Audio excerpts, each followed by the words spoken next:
वाले दशक में 109 मिलियन कुशल कार्यबल की जरूरत पड़ने वाली है।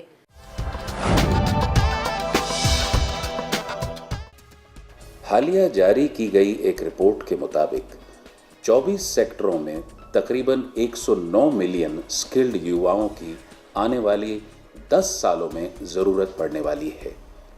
ये रिपोर्ट राष्ट्रीय कौशल विकास निगम के द्वारा तैयार की गई है।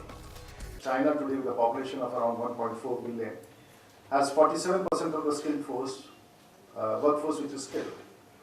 Australia has, which is not a huge population, but still has 65% of the workforce which is skilled. UK has about 68% of the workforce which is skilled. Germany has 74% of the workforce which is skilled. And South Korea has 96% of the workforce which is skilled. And if someone has to get back home and study the economy of South Korea, you must immediately correlate the skilled manpower there and the growth of that country in the last 30 years. And you will need no more examples to explain why it is important. And where do we stand? We stand at just 2%. Some may dispute it, we can bring it to 3%, maybe 4%. Report के मुताबिक तकरीबन 10 ऐसे क्षेत्र हैं जहां सबसे अधिक युवाओं की जरूरत पड़ने वाली है।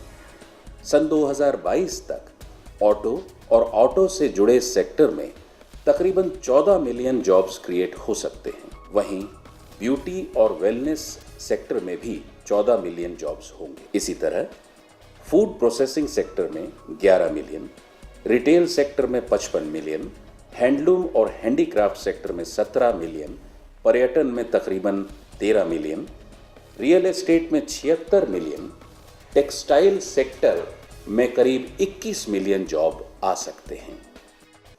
देखिए, अपैरल और टेक्सटाइल सेक्टर में फिलहाल करीब 1.5 करोड़ लोग काम करते हैं इस सेक्टर में। और ये जो रिपोर्ट बनी है, human resource and skill requirement report, इसके मुताबिक 2022 तक करीब करीब 2 करोड़ और 10 लाख लोगों की ज़रूरत पड़ेगी अपैरल और टेक्सटाइल सेक्टर में।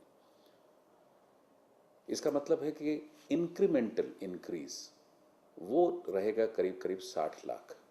तो 60 लाख एडिशनल आदमियों की हमें ज़रूरत पड़ेगी। प्रधानमंत्री की कोशिश है कि स्किल इंडिया के तहत युवाओं को स्किल करके उनको रोजगार परख बनाया जा सके। भारत जैसे देश में लाखों लोगों को स्किल और कौशल विकास के लिए आवश्यकता पड़ने वाली है। अनेक सेक्टर्स में जिनमें सिर्फ ट्रेनिंग या सिर्फ एजुकेशन उपलब्ध है, उसको दूसरे पड़ाव तक ले जाना ज़्यादा आवश्यक है। तो ऐसे एरियाज़ को आइडेंटिफाई करने की ज़रूरत है जिनमें हम कौशल विकास के लिए आइडेंटिफाई कर सकें। किसानों का मुख्य आधार कृषि तो है, लेकिन उसके साथ साथ एक बहुत बड़ा आधार पशुपालन है, जिसमें स्किल डेवलपमेंट के साथ बहुत अधिक सुधार हो सकता है। दूसरी बात, ये फलों के पेड़ों का उत्पादन, इसमें बहुत ज़रूरी है स्किल डेवलपमेंट, उसके बिना अधूरा रहता है ज्ञान।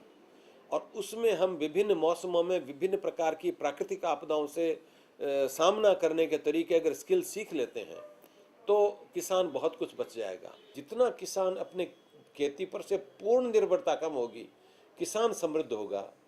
अगर आप में हुनर है तो कड़ी मेहनत करके स्किल्ड होकर आप भी अपना भविष्य उज्जवल कर सकते हैं।